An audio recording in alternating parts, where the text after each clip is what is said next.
Good morning. आज हम CPP number 4 जो इस वीडियो के साथ लिंक भी होगा नीचे डिस्क्रिप्शन बॉक्स में वो डिस्कस करने जा रहे हैं।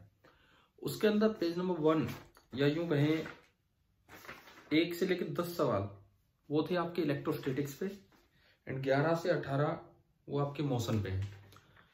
मेनली क्वेश्चंस ओरिएंटेड हैं 10th क्लास के बच्चे जो एनटीएससी की तैयारी कर रहे हैं उनके लिए, लेकिन इक्वली इफेक्टिव है 11th और 12th के लिए भी। तो हम ये डिस्कशन अपना स्टार्ट करते हैं। क्वेश्चन नंबर 1, पहला सवाल, a simple pendulum has a time period t when oscillations are due to gravity.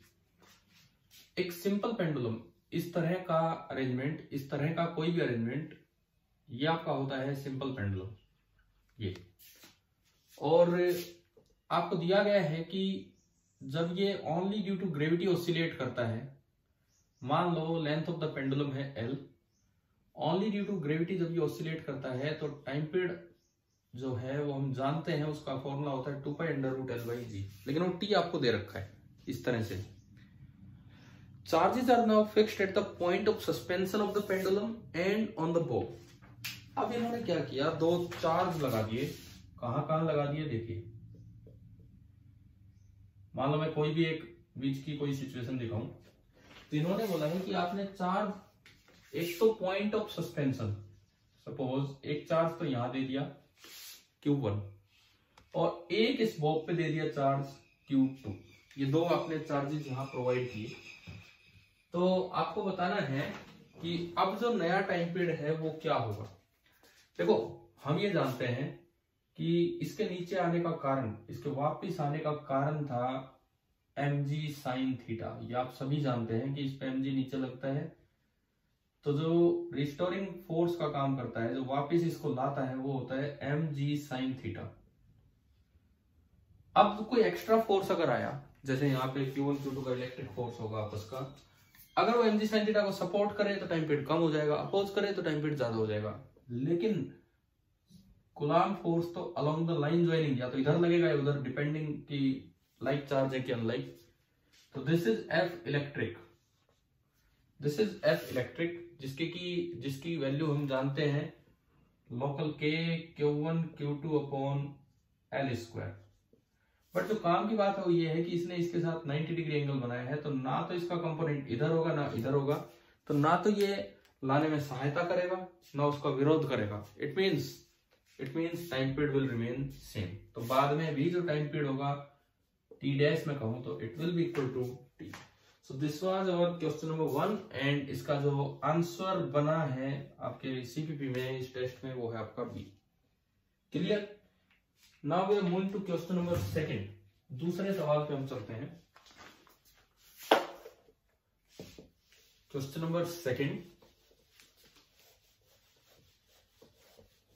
इसमें बोला गया है two identical conducting spheres of negligible radius. Negligible radius means point mass, point charge आप मान सकते हैं, having charges of opposite sign attract each other.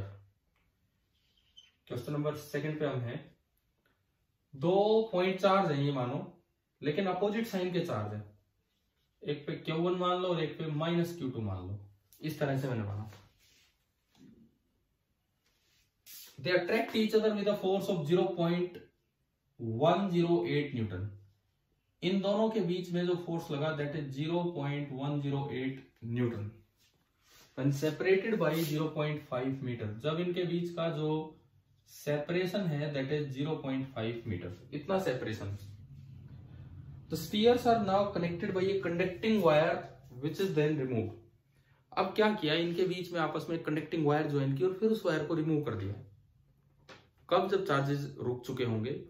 और उसके बाद देखा गया कि ये एक दूसरे को रिपेल कर रहे हैं, ये एक दूसरे को रिपेल करने लगे। अच्छा, आइडेंटिकल दिए हैं तो फाइनल चार्ज इस पे भी Q1 Q2 अपॉन 2 होगा और फाइनल चार्ज इस पे भी Q1 Q2 अपॉन 2। हमने पढ़ा था कि कंडक्शन में अगर आइडेंटिकल बॉडीज हैं तो फाइनल पोटेंशियल सेम तभी होता है जब फाइनली चार्ज भी सेम हो, तभी चार्ज रुकेंगे और नहीं चलेंगे। तो ये आपका ये बना।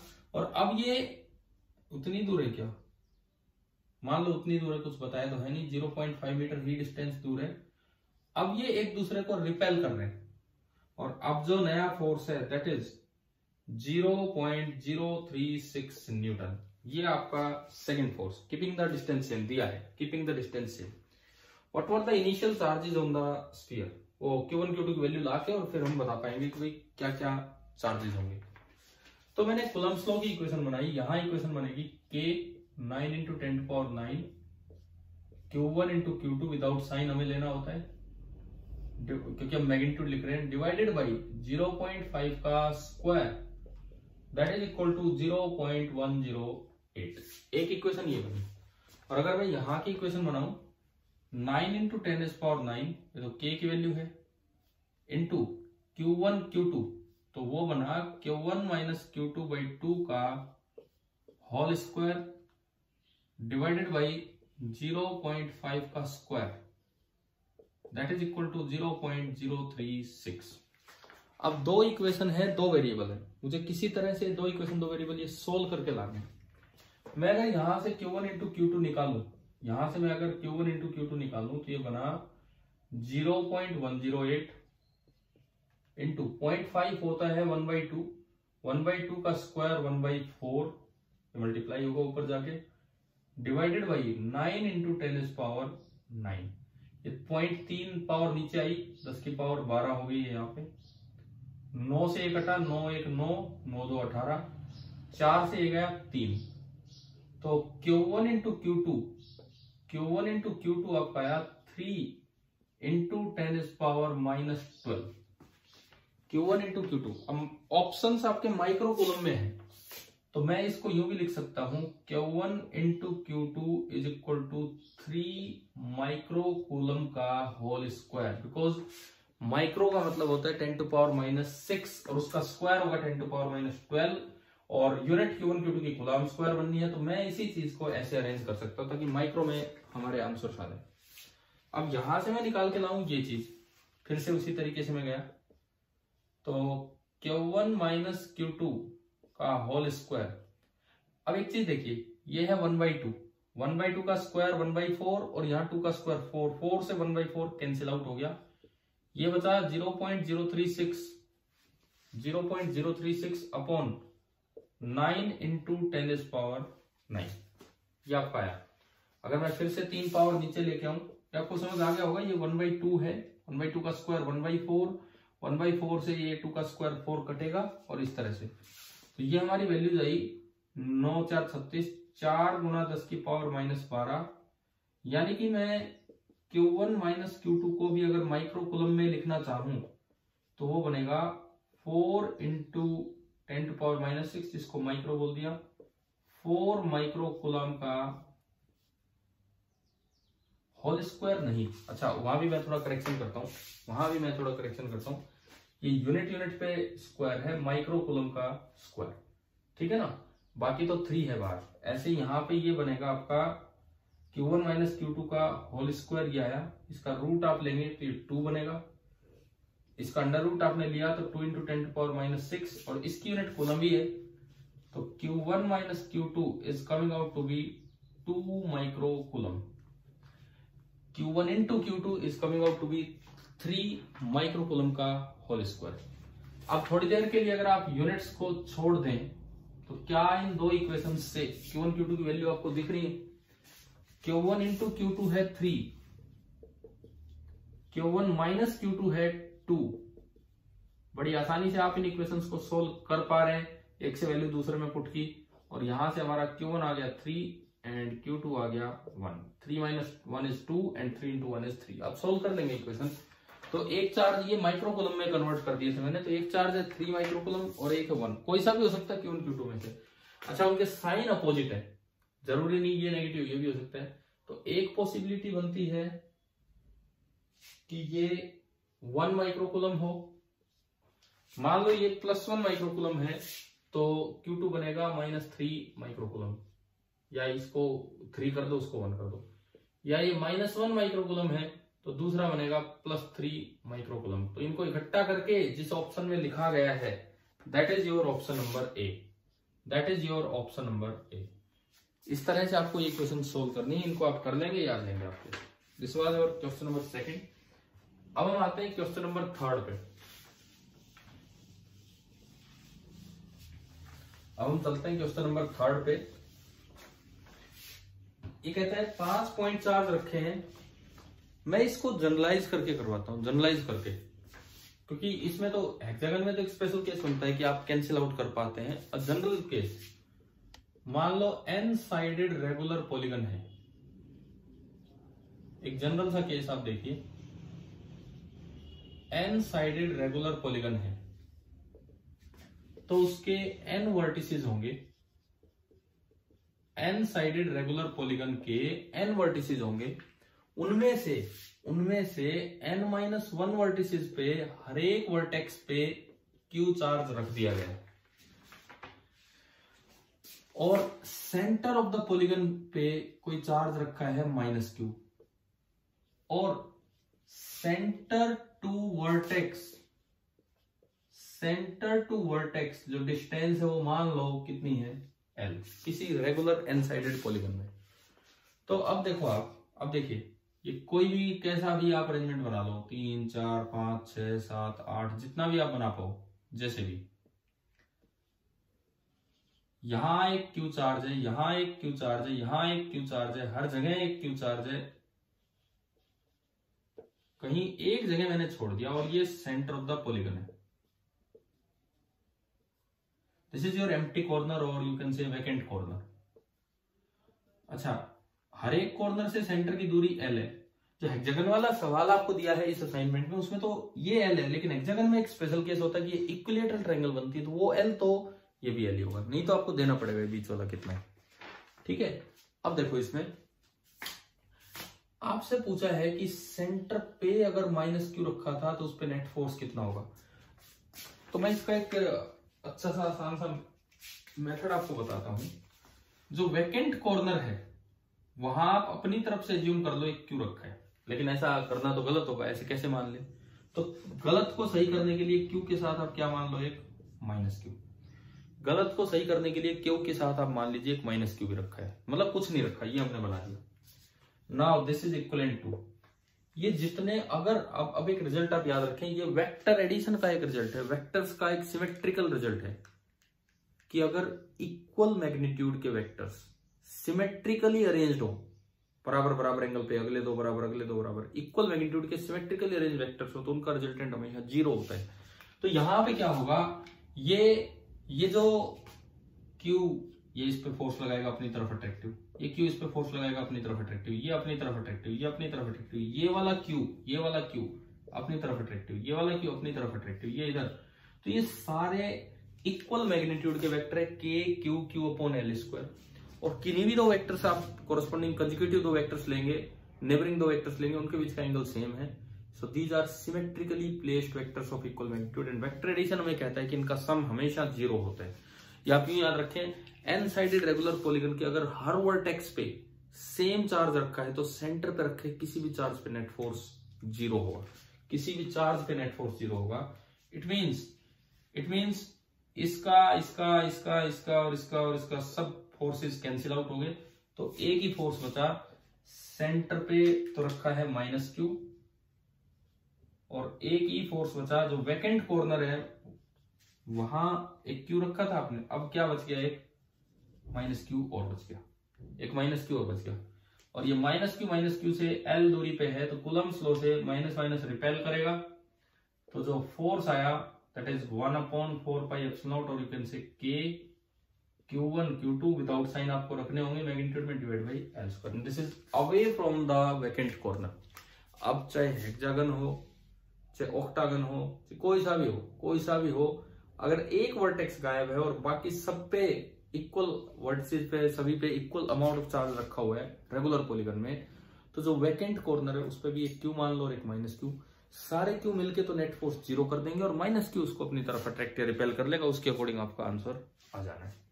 ठीक है, अब मुझे लगता है क्वेश्चन नंबर 3 भी आपका हो गया है और इस पे बेस्ड मैंने अगर आपको कोई सवाल दिया हो तो वो भी आप कर देंगे।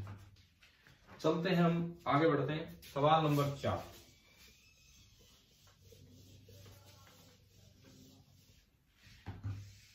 देखते हैं हम अपना question number 4। Two equally charge particles had 3.2 into 10 to power minus 3 meter apart are released from rest. Rest से रिलीज किया गया है दो इक्वली चार्ज पार्टिकल हैं। मान लो इस पे चार्ज क्यू है, इस पे भी चार्ज क्यू है। इनके बीच का सेपरेशन आर दिया गया है 3.2 इंटू 10 पावर माइनस 3 मीटर, ये आर दिया गया है। द इनिशियल एक्सेलरेशन मतलब इस वक्त और फर्स्ट पार्टिकल, भाई जब दोनों इक्वल चार्ज है लाइक है मान लो, तो ये रिपेल करेंगे तो एक्सेलरेशन फोर्स की तरफ ही आएगी। इसकी पहले की एक्सेलरेशन है 7 मीटर पर सेकेंड स्क्वायर और दूसरे की एक्सेलरेशन है 9 मीटर पर सेकेंड स्क्वायर, ये A1। The mass of first particle is m1 is 6.3 into 10 power minus 7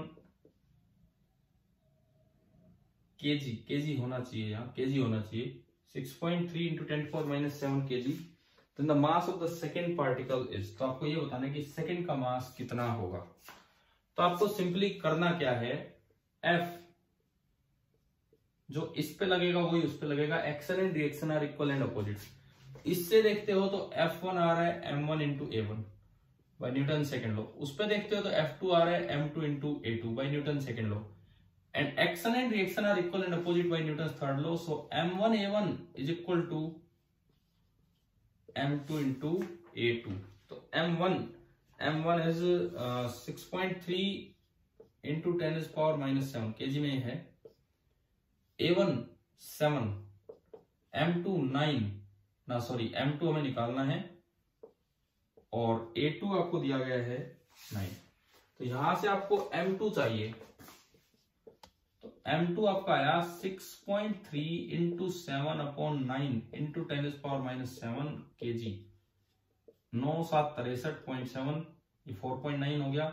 तो m2 आपका आया 4.9 इंटू 10 पावर माइनस 7 kg, जो आपका ऑप्शन नंबर ए है। अच्छा, पांचवा सवाल भी इसी पे बेस्ड था। फिफ्थ जो क्वेश्चन है बिल्कुल इसी पे बेस्ड है। In the previous question the magnitude of charge on each particle is, ये आपको बताना है। इसी सवाल में magnitude of charge on each particle बताना है। तो कूलम्स लॉ पे आप जाएं, चाहे इसका यूज करें चाहे उसका यूज करें। देखो कूलम्स लॉ कहता है कि जो फोर्स लगेगा this will be K Q1 upon R square and that is m1 A1 या m2 A2, कोई सा भी कर लो। K 9 इंटू 10 पावर 9, Q हमें निकालना है, R का स्क्वायर 3.2 इंटू 10 पावर माइनस 3 का square is equal to m1 into A1, ये रहा 6.3 इंटू 10 पावर माइनस 7 और इंटू 7। जस्ट आपको ये इक्वेशन सिंप्लीफाई करनी है, केवल Q कैलकुलेट कर लेना, Q स्क्वायर आएगा उससे Q आ जाएगा और ये आपका ऑप्शन आएगा C का मतलब है 7.1 इंटू 10 पावर माइनस 11 कूलम। आप करेंगे कैलकुलेट, हो जाएगा यहां से। This was your question number 5। Then question number 6 पे हम आते हैं, सवाल नंबर 6।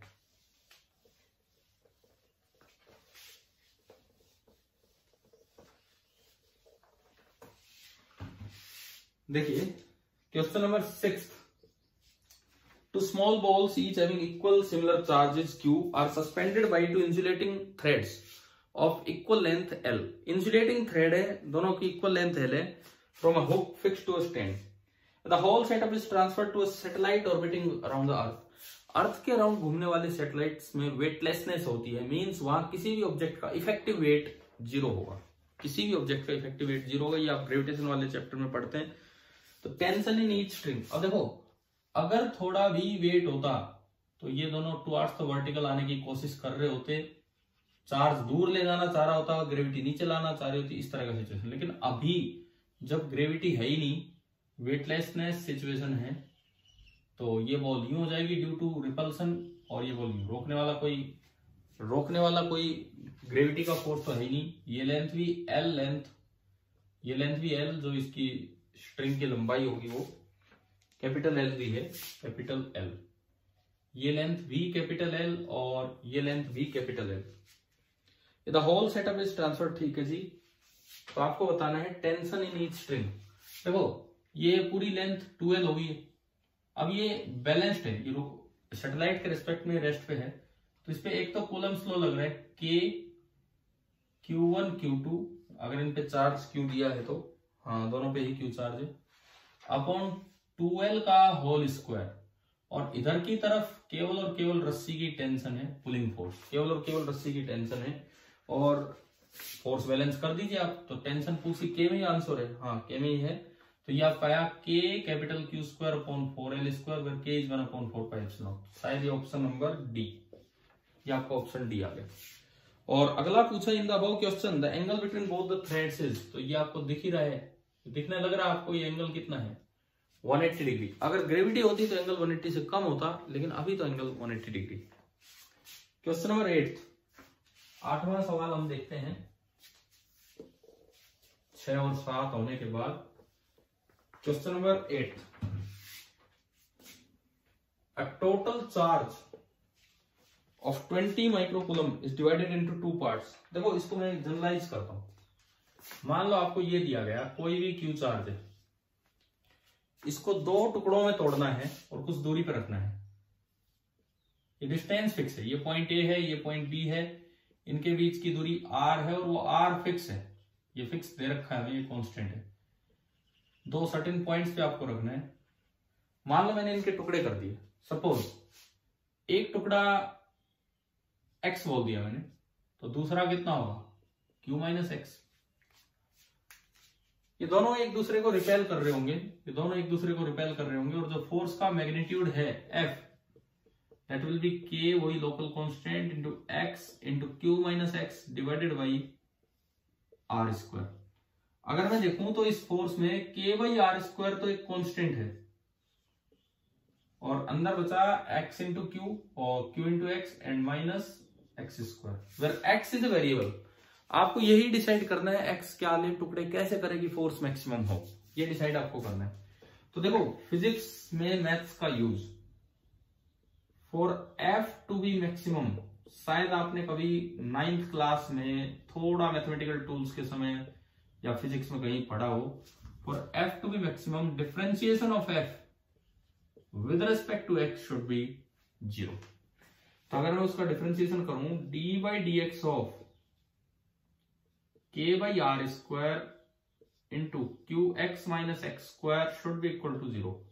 ये चीज कांस्टेंट है क्योंकि r भी फिक्स है। कांस्टेंट चीज डिफरेंशिएशन से बाहर आ जाती है अगर वो मल्टीप्लाई में हो तो, और ये बचा d by d x of q x minus x square is equal to 0। ये तो 0 है नहीं, ये तो 0 है नहीं, और दो चीजों का प्रोडक्ट 0 है। It means d by d x of q x minus x square is 0। यहां से अगर मैं इसको अलग अलग डिफरेंशिएट करूं, पहली टर्म का डिफरेंशिएशन क्यू कांस्टेंट बाहर आएगा, d by d x of x minus d by d x of x square is equal to 0। मैंने जस्ट अलग अलग किया डिफरेंशिएशन। अब ये x की पावर 1 है, वैसे आप डायरेक्ट भी याद रखते हैं dx बाई डी एक्स 1 होता है, नहीं तो x की पावर 1 है, 1 आगे आएगा और पावर में कम करोगे तो q इंटू 1 इंटू एक्स की पावर 0 वो 1 ही हो जाएगा। या सीधा भी याद रखो dx बाई डी एक्स कटता नहीं है, कभी कभी काट दो उसे, डिफरेंशिएशन होके 1 आता है, माइनस 2 आ गया है और पावर में 1 कम कर दो तो 2 माइनस 1 इज इक्वल टू 0। तो ये तो q ही बना और ये बराबर 2x, और यहां से x कितना आ गया q बाई 2, मतलब आधा, ये आधा तो वो भी आधा। तो इसका मतलब ये एक रिजल्ट की तरह में याद रखना है। कभी किसी चार्ज को 2 पार्ट्स में डिवाइड करना हो, इस तरह डिवाइड करना हो कि फोर्स मैक्सिमम हो, तो आधा आधा कर दो। अब ये रिजल्ट अगर आपको याद है तो आपका ये सवाल नंबर 8 हो गया है। 20 माइक्रोकूलम था, 2 में डिवाइड करोगे 10 और 10 हो जाएगा। अच्छा, अगर किसी को नहीं भी आता है रिजल्ट, 4 ऑप्शन थे, प्रोडक्ट करके देख लेते अपना। भाई फोर्स बनता k q1 q2 upon r square, r fix है, k फिक्स है, q1 q2 जिसमें मैक्सिमम होता फोर्स अपने आप मैक्सिमम आ जाता, तो q1 q2 मैक्सिमम 100 बी ही ऑप्शन में आ रहा है, तो ऑप्शन बी इसका आंसर है। क्वेश्चन नंबर 9वें सवाल पे हम चलें।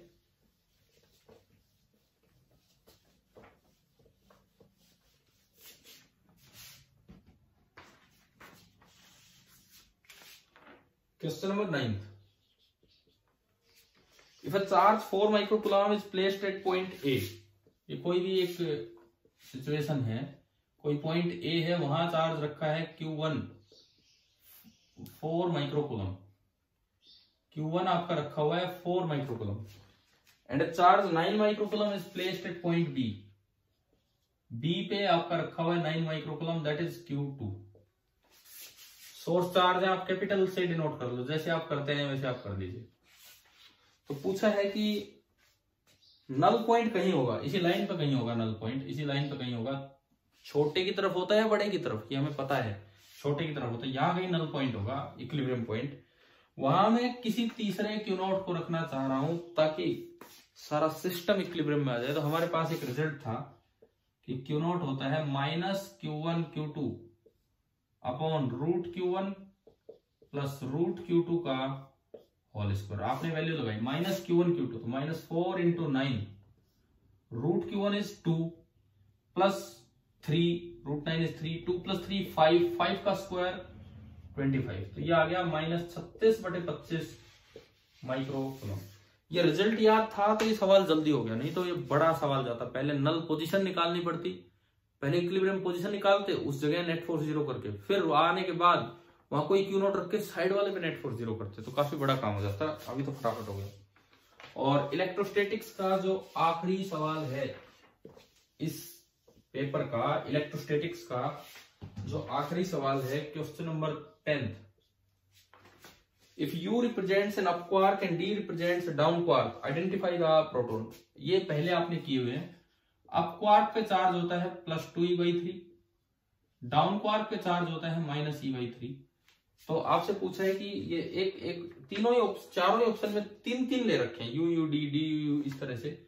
प्रोटॉन पे जो चार्ज होता है E, तो इसको किस तरह अरेंज करेंगे टोटल चार्ज E आ जाए। तो ये बड़ी आसानी से दिख रहा है। 2 तो U ले लीजिए, 2 U लेंगे तो ये चार्ज हो गया 4E/3, और 1 D ले लीजिए, 1 D लेंगे तो -E/3, और इनका सम 3E/3 यानी कि E। तो इसकी जो नोटेशन बनेगी, कंपोजिशन बनेगी प्रोटॉन की, दैट विल बी UUD। ये आपका पार्ट पूरा हुआ इलेक्ट्रोस्टैटिक्स। अब मैं चलता हूं इसके सेकंड पार्ट पे, मोशन की तरफ हम चलते हैं। और हम आ गए हैं क्वेश्चन नंबर 11 पे। You are sitting in a train travelling from Mahendragarh to Rewari. अब देखो, मैं जहां रहता हूं मुझे तो यही दिमाग में आते हैं, यहाँ के नाम में लिखूं तो महेंद्रगढ़ से रेवाड़ी कोई ट्रेन जा रही है। You are saying that Kanina Khas is coming. वैसे तो नाम हमारे कस्बे का कनीना है, लेकिन स्टेशन का नाम कनीना खास है। Kanina Khas is coming and Gudha has already passed. Mahendragarh से आप रेवाड़ी की तरफ जा रहे हैं, गुढ़ा से कनीना के बीच में ट्रेन है। कोई एक साथी पैसेंजर से पूछ रहे भाई कहाँ आ गए, क्या आ गया, तो वो कहेगा कनीना आने वाला है और गुढ़ा जा चुका है। तो यार ये कनीना और गुढ़ा चल रहे हैं कि हम चल रहे हैं, स्टेशन चल रहे हैं कि आप चल रहे हैं। तो actually motion is relative, rest and motion are relative terms. तो what is the frame of reference in your sentence? Ground frame. क्या ग्राउंड से अगर कोई ये बात करेगा तो वो कहेगा ट्रेन इज कमिंग और ट्रेन इज गोइंग। वो कभी ये नहीं कहेगा कि कनीना इज गोइंग और गुढ़ा इज गोइंग और दिस। ट्रेन फ्रेम, बिल्कुल ट्रेन में आप बैठे हैं तो आपको लगता है पेड़ पीछे गए, आपको बिल्कुल लगता है पेड़ पीछे गए। और छोटा बच्चा तो ये बोल भी देता है, बड़ों को तो पता है क्या हो रहा है क्या नहीं। छोटा बच्चा तो जो उसको दिखता है वो बोलता है, बोले क्या हो रहा है, पेड़ पीछे जा रहे। तो उसे तो ये भी लगेगा कि ये स्टेशन अब चल पड़ा, गुढ़ा चल पड़ा, अब वो कनीना आने वाला है थोड़ी देर में। तो ये तो ट्रेन फ्रेम से ही बात है। स्टेशन फ्रेम वो सेम है जैसे ग्राउंड फ्रेम, इसमें कोई फर्क नहीं है। तो आंसर आ गया B. This was your question number 11। Question number 12। A man walks at a speed of 6 km/h for half an hour and 8 for next half hour. Time same है, टाइम सेम है तो हम जानते हैं एवरेज स्पीड होता है arithmetic mean. Arithmetic mean means V1 + V2/2।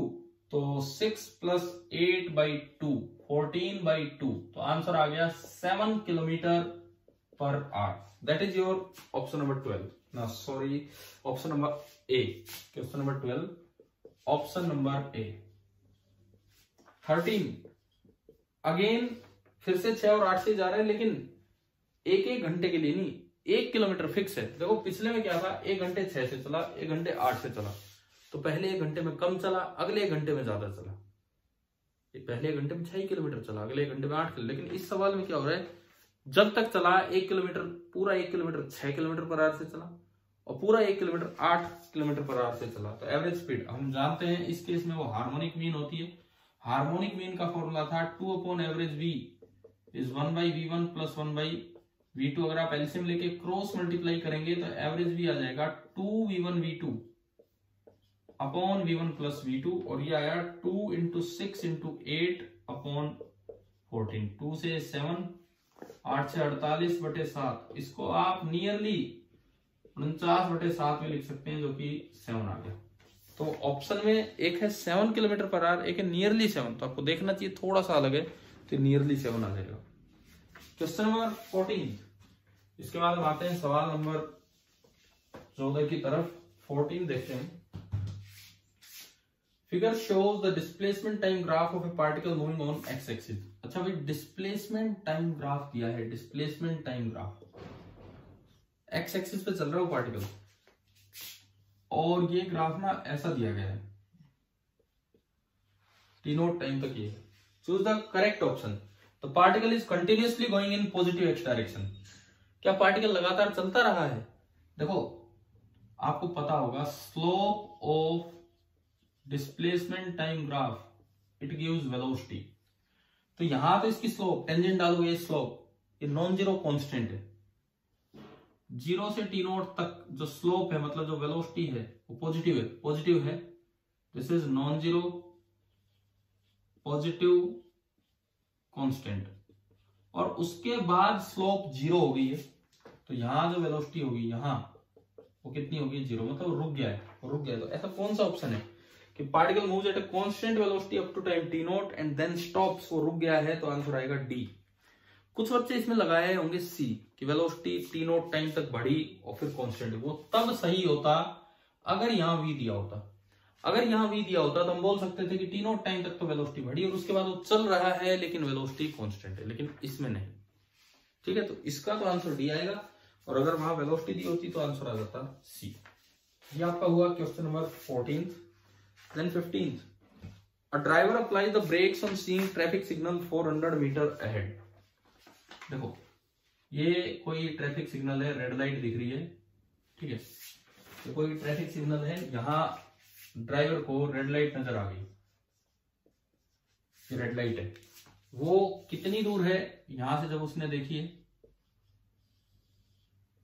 400 metre की दूरी पे है।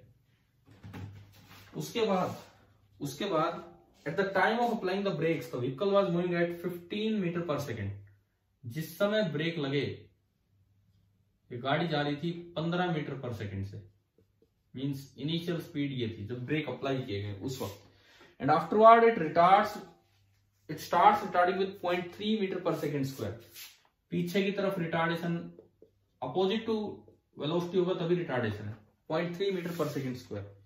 Distance of the vehicle after 1 minute from the traffic signal will be. 1 minute बाद व्हीकल कहां होगा? देखो बहुत से बच्चों ने बहुत सही किया, बस एक गलती रहेगी, क्या रही वो भी हम देखते हैं।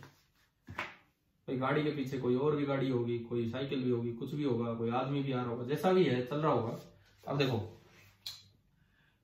1 मिनट का मतलब है टाइम हो गया 60 सेकेंड, इनिशियल स्पीड है 15, आगे वाली डायरेक्शन को पॉजिटिव माना, तो एक्सेलरेशन नेगेटिव हो जाएगी क्योंकि वो पीछे है, -0.3। एस पूछा है, एस निकाल के 400 में से घटा दो, और ये एस होता है उसका डिस्प्लेसमेंट, तो आपने इक्वेशन लगाई एस इज इक्वल टू, क्योंकि कांस्टेंट एक्सेलरेशन है इसलिए ये इक्वेशन वैलिड है, 15 into 60 plus half into -0.3 into 60 का स्क्वायर, 15 6 90 900, ये माइनस हो गया 1800, 6 से 36 3600 बटे 2 1800, 180 गुना 3 540। ये सही किया है, कुछ गलत लिख दिया। ये आपका आया 900 माइनस 540, कितना बचा? 0 6 9 में 5 4 नहीं 8 में 360 मीटर, यानी कि जो इसका डिस्प्लेसमेंट होगा वो होगा 360 मीटर। तो गाड़ी कहीं और आगे लाओ थोड़ा, 360 मीटर चल के आ गई होगी, इस दौरान गाड़ी यहां पहुंच गई होगी, तो ट्रैफिक सिग्नल से कितनी दूर बचा? 40 मीटर। और बहुत बच्चे ये ऑप्शन लगा के भी आए होंगे 40 मीटर, लेकिन आंसर तो 40 मीटर नहीं दिया, आंसर तो हमने आपको दिया 25 मीटर। तो ये कोई पार्टिकल नहीं है। प्रैक्टिकल बात करो, प्रैक्टिकल, पार्टिकल की बात मत करो, प्रैक्टिकल बात करो। ट्रैफिक सिग्नल पे अगर मान लो आपने ब्रेक लगा दिए तो रिवर्स गियर नहीं लगाए, ऐसा नहीं कि रुकते आप पीछे आ जाओगे। गाड़ियों का मतलब है ब्रेक लगा दिए, रुक गई ना तो रुक गई, उसके बाद यूं नहीं कि पीछे चलती रही। कि जरूरी है 1 मिनट तक गाड़ी चले? पहले आपको ये निकालना चाहिए था कि गाड़ी कितने समय में रुकी है, पहले ये निकालना चाहिए था। मान लो किसी टी नॉट टाइम में गाड़ी रुकी है तो रुकने की speed 0 is equal to initial speed 15 v equal to u plus 80, तो -0.3 इंटू टी नॉट। यहां से टी नॉट आ गया 15 अपॉन 0.3 50, तो टी नॉट आया 50 सेकेंड। गाड़ी रुक गई 50 सेकेंड में और आप तो चलाए जा रहे हो उसे 60 सेकेंड तक। आपने 50 सेकेंड में तो रोक दी और फिर पीछे एक्सेलरेशन है तो 10 सेकेंड तक पीछे ले आए। होगा क्या, 50 सेकेंड बाद गाड़ी कहीं यहां होगी और फिर अगले 10 सेकेंड में गाड़ी पीछे आई। क्या ऐसा होता है ब्रेक खत्म होती मीन सॉरी स्पीड खत्म होती रिवर्स गियर लग जाएगा गाड़ी पीछे गिरेगी? ऐसा तो नहीं होता। तो अगर 50 सेकंड में रुक गई तो आपको रुकने तक का डिस्टेंस निकाल लेना है, और रुकने तक का डिस्टेंस आप इससे निकाल सकते हो v square equal to u square plus 2as। v0 u 15 का स्क्वायर 225, a नेगेटिव आएगा 2 इंटू 0.3 और इंटू s, और यहां से अगर आप s निकालते हो तो आ रहा है 225 बटे 0.6, ये 6 ये 0। मैं इसको डिवाइड करूं 6 3 18 45 6 7 42 और 6 5 375 मीटर। 375 मीटर चलने के बाद गाड़ी रुकी होगी। 375 मीटर चलने के बाद गाड़ी रुकी होगी, लेकिन उसके बाद कोई बैक गियर नहीं लगेगा, यानी कि वो रुकी रहेगी। अगले 10 सेकंड वो खड़ी ही रहेगी। आपने 1 मिनट बाद पूछा 50 सेकंड पे पहुंच के रुकी रहेगी, तो ये दूरी कितनी बची आपकी? 25 मीटर। ये जो आपकी डिस्प्लेसमेंट जो बची है, जो डिस्टेंस बची वहां से, दैट इज 25 मीटर। तो इस सवाल में ये भी एक अच्छा पॉइंट था कि हमें प्रैक्टिकली सोचना चाहिए कई बार सवालों में, ना कि थ्योरेटिकली। नेक्स्ट है क्वेश्चन नंबर 16। इसके बाद हम आए सवाल नंबर 16 पे। एक पार्टिकल को ऊपर थ्रो किया है, कांस्टेंट एयर रेजिस्टेंस। भाई आपको पता है time of ascent upon time of descent, ये फॉर्मूला आपको बता रखा है, under root g minus a upon g plus a. तो under root 10 minus constant retardation 4 है, और उतरते समय ये आपको हो जाएगा 10 प्लस 4। ऊपर जाने में कम समय लगेगा, नीचे ज्यादा। तो ये हो गया, यही इन्होंने पूछा है कि the ratio of time of ascent to time of descent is, तो ये बचेगा under root 3/7 3/7 raise to power half. ये चीजें पहले डिस्कस हो चुकी हैं, तो मैं इसके डिटेल में नहीं आ रहा हूं अभी। क्लियर? अब हम आते हैं क्वेश्चन नंबर 17 पे। एक बच्चे ने टेस्ट में बोला सर अंडर रूट आ रहा है, ऑप्शन में अंडर रूट नहीं दिया। तो मैंने कहा भाई आप देख लो, अगर कुछ भी गलत होगा बोनस हो जाएगा, नहीं होगा तो आपकी मर्जी, मतलब आपकी किस्मत है। तो इसमें कुछ गलती नहीं थी। Car accelerates from rest for time t1 eight a constant rate a1। ऐसे सवालों को मैं प्रेफर करूंगा, मैं कहूंगा कि आप वेलोसिटी टाइम ग्राफ से चलो। रेस्ट से गाड़ी स्टार्ट हुई है एट कांस्टेंट रेट a1, उसकी एक्सेलरेशन कांस्टेंट है। अगर वेलोसिटी टाइम ग्राफ बनाना हो कांस्टेंट एक्सेलरेशन के लिए, वो ये होता है, किसी की स्लोप वेलोसिटी एक्सेलरेशन देती है और इसकी स्लोप कांस्टेंट है।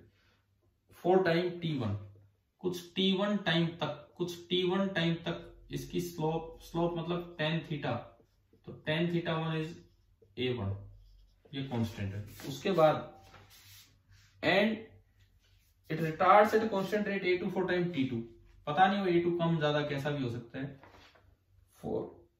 और अब ये अगले t2 टाइम तक रिटार्ड कर रहे हैं, और रिटार्डेशन का रेट ये इधर से देख लिया जाएगा θ2, तो tan θ2 आपको दिया है a2।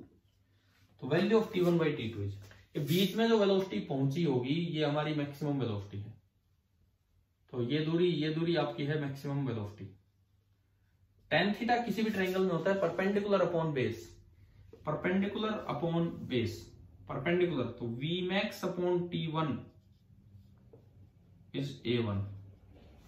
यहां भी ऐसे ही देखोगे Vmax upon T2 this is A2। तो यहां से Vmax आया A1 T1। हमें क्या चाहिए इसमें? हमें क्या चाहिए? T1/T2। हमें T1/T2 चाहिए, डिवाइड कर दो। इक्वेशन 1 से इक्वेशन 2 को आप डिवाइड कीजिए। इक्वेशन 1 Vmax/T1 और उसका रेसिप्रोकल होकर मल्टीप्लाई हो जाएगा T2/Vmax is equal to A1/A2। हमें क्या निकालना था, हमें निकालना था T1/T2। इसको उल्टा कर दो, इसको उल्टा कर दो तो T1/T2 आपका हो गया A2/A1। ये आपका हुआ second last question, question number 17। अब मैं आता हूं आखिरी सवाल पे। तो देखो VT ग्राफ से जल्दी हो जाते हैं ये सवाल, फिर इक्वेशंस में थोड़ा सा टाइम लग जाता हो तो कोई बात ही नहीं है। क्वेश्चन नंबर 18, अमिताभ बच्चन की एक मूवी चल रही है मर्द, देखिए आपने। During shooting of a super hit film Mard, Amitabh Bachchan was waiting for his beloved Amrita Singh. Hero heroine दोनों एक दूसरे का वेट कर रहे हैं विद हिज डॉग। कुत्ता, पता नहीं क्यों साथ रखते थे, उसमें कुत्ता था। When the dog saw her approaching, actually केवल अमिताभ बच्चन ही वेट कर रहे हैं, केवल अमिताभ बच्चन ही वेट कर रहा है, हीरोइन तो आएगी अपने तरीके से, यही करते हैं वेट। तो सुनो, when the dog saw her approaching, the dog was excited। जैसे वो हीरोइन आती दिखी, अमिताभ बच्चन आराम से खड़ा है, पता नहीं कुत्ता ही दौड़ा भागने लगा, इस तरह से काम हुआ। He dashed to her, then back to his master and so on, never stop। ये मूवी का एक सीन है ना, उसी पे सवाल दिया है आपको। How far would you estimate the dog ran? The speed was 30 km/h। अगर कुत्ते की स्पीड 30 km/h थी और वो दोनों एक दूसरे की तरफ चलने लगे 4 km/h से, स्टार्टिंग 400 मीटर अपार्ट। देखो, this is heroine, she is heroine and कौन है ये? अमृता सिंह। ये अमृता सिंह है, ये चल के आ रही है with some velocity 4 km/h, 4 km/h। Amitabh Bachchan, Amitabh तो यार थोड़ा बड़ा है,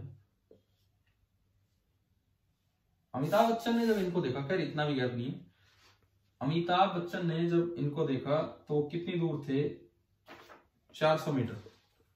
400 मीटर मीन्स 0.4 किलोमीटर। और तब अमित जी ने भी चलना स्टार्ट कर दिया उसी स्पीड से। देखो स्पीड भी सेम रखते हैं, 4 km/h स्पीड भी सेम रखते हैं, कभी फिर नाराज ना हो जाए। और लेकिन कुत्ता इसी समय अमिताभ के साथ खड़ा था, डॉगी, ठीक है, चल पड़ा जी डॉगी, तो अपने निकल लिया डॉगी। और ये जो कुत्ता है ये कितनी स्पीड से चलने लगा? ये तो बहुत तेज भाग गया, 30 km/h से कुत्ता चलता रहा, कभी इधर कभी इधर, कभी इधर कभी इधर, कभी इधर कभी इधर, इन दोनों को टच करता रहा, टच करता रहा। कब तक? जब तक ये दोनों ना मिले। तो बताओ इस दौरान कुत्ते ने कितनी दूरी तय की? तो आप पहले ये सोचो, ये दोनों मिलेंगे कितनी देर में, ये दोनों कितनी देर में मिलेंगे? भाई बिल्कुल बीच में मिलने, क्योंकि सेम स्पीड से आ रहे हैं, बिल्कुल ही बीच में मिलने हैं। तो अगर आपने 9th में रिलेटिव वेलोसिटी पढ़ा हो, मोशन में रिलेटिव वेलोसिटी पढ़ा हो, तो जब दो एक दूसरे की तरफ चल के आते हैं तो वेलोसिटीज ऐड हो जाती हैं। तो रिलेटिव स्पीड आपकी होगी 4 + 4 कितनी? 8 km/h। सेपरेशन जो आपने मिलके तय किया, जो सेपरेशन आपने मिलके तय किया, दैट वाज 0.4 किलोमीटर। तो टाइम ऑफ मीटिंग t मान लो, तो separation is equal to relative velocity into time. ये किलोमीटर से किलोमीटर गया, टाइम आ गया 0.4/8 इंटू r, 1/20 r।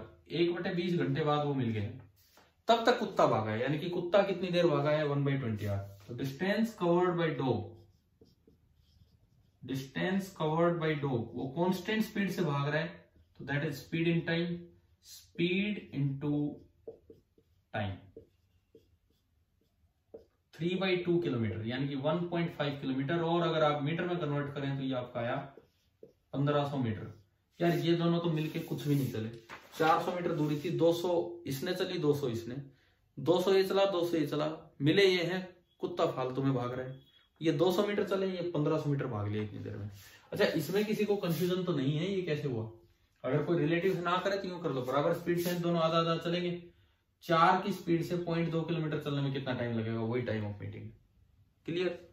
तो ये था आपका सीपीपी नंबर 4 और you can say test number 2 जो मैंने यहाँ डिस्कस करवा दिया है। अब जिस भी बच्चे को डाउट्स थे अपना इससे देख सकते हैं।